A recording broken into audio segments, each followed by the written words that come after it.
बातमी आपण बघणार आहोत पावसाळी अधिवेशनाची। पहिल्याच दिवशी आज भाजप आमदार खासदारांचा क्लास घेत आहेत। मुख्यमंत्री भाजप आमदार खासदारांचा क्लास घेणार आहेत। फडणवीस हे वर्षा निवासानी आज संध्याकाळी 7 वाजता महत्त्वाची बैठक घेत आहेत आणि भाजप प्रदेशाध्यक्ष रवींद्र चव्हाण मुख्यमंत्र्यांसमोर आमदारांचं रिपोर्ट कार्ड मांडणार आहेत। अधिवेशनातील उपस्थितीबाबत आमदारांचे कान टोचले जातील। त्यानंतर SIR आणि BL या दोन नियुक्तीकडे अनेक आमदार आणि खासदारांनी पाठ फिरवली आहे। पंतप्रधानांच्या मन की बात कार्यक्रम आयोजनात सुद्धा बरेच आमदार उदासीन आहेत आणि पक्षाने दिलेल्या कार्यक्रमांकडे दुर्लक्ष करणाऱ्या आमदारांना तंबी दिली जाणार आहे। तुषार रुपणवर आमचे प्रतिनिधी आपल्याला अधिकची माहिती देत आहेत। तुषार, पावसाळी अधिवेशनाच्या पहिल्याच दिवशी आज भाजप आमदार खासदारचे त्यांचा क्लास घेतला जाणार आहे, त्या संदर्भातली काय अपडेट आहे? नक्कीच आपण पाहत असाल तर आज पावसाळी अधिवेशनाचा पहिलाच दिवस आहे आणि या पहिल्याच दिवशी मुख्यमंत्री देवेंद्र फडणवीस सायंकाळी 7 वाजता बैठक घेणार आहेत।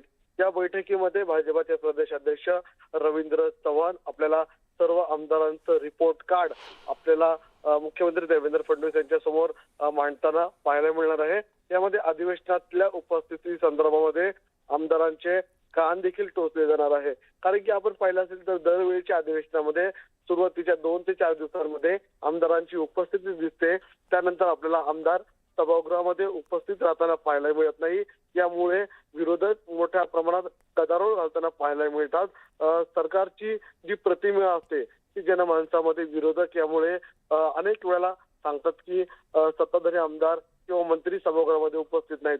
त्यामुळे स्वतः मुख्यमंत्री देवेंद्र फडणवीस सर्व आमदारांचा क्लास घेताना पाहायला मिळणार आहेत। किंबहुना अनेक आमदारांना किंवा मंत्र्यांना मुख्यमंत्री देवेंद्र फडणवीस तंबी देखील देताना पाहायला मिळू शकतात।